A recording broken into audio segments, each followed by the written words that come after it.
Understanding that it was ordered by you, Carrie? Yes. That I felt that if there are things disappearing from the office from people's desks, then that's obviously a problem. It was all part of the investigation of this whole matter. I know, but how did you direct them to do that? Uh, On what basis? You didn't bring it before the commission. Okay. I did it as I thought it was appropriate because I was concerned with the security of our office. And I did it based upon conversations, and there was a meeting pending, and so I had that discussion. But you thought that the main issue was the fact that there was some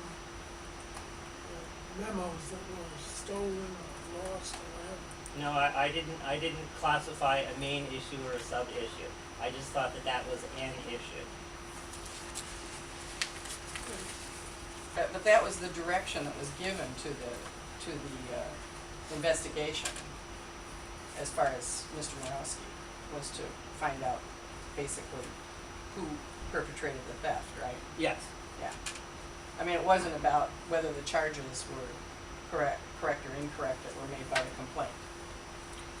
I didn't, as I recall, no, it was just to find out what the breach of the office security was, Right. and that was it. I didn't ask him to investigate the charges or anything like that, and that was how we got to this stage in the commission's decision. That was my understanding of how it went down too. Yes. And I mean, I guess from a personnel perspective, there's lots of different considerations. It's not merely a security consideration. And I mean, if you're looking at it from a security standpoint, it's not like, I mean, there was a breach of trust certainly, but did it rise to a level where it required an all-out deposing of each individual worker, which, has a price tag on it.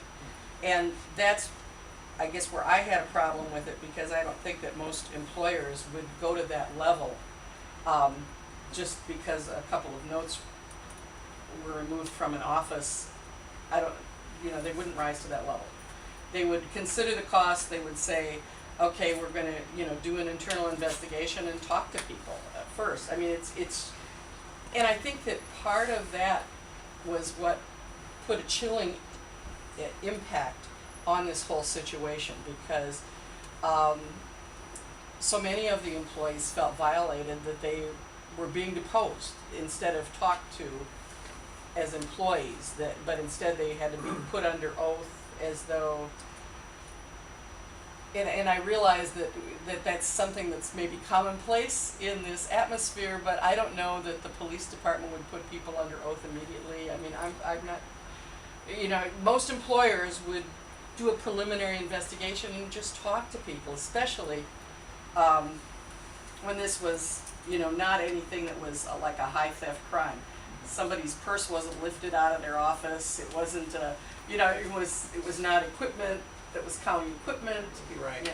I didn't specifically direct how the investigation should be conducted. That part I didn't say, let's depose everybody and put them under oath, so to speak.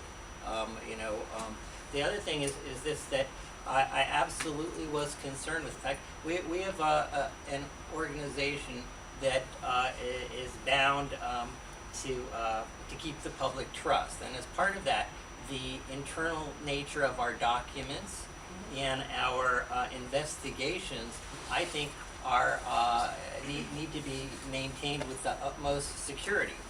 And the fact that things could disappear off of somebody's desk and end up in the public record or something like that, in my mind, it's not any different if it was a note or if it was an investigation file or any other thing that this office maintains in an investigatory sense.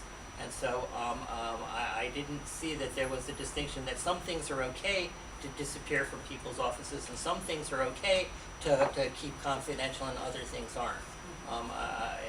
In my mind, it was a greater issue of the security of the office itself.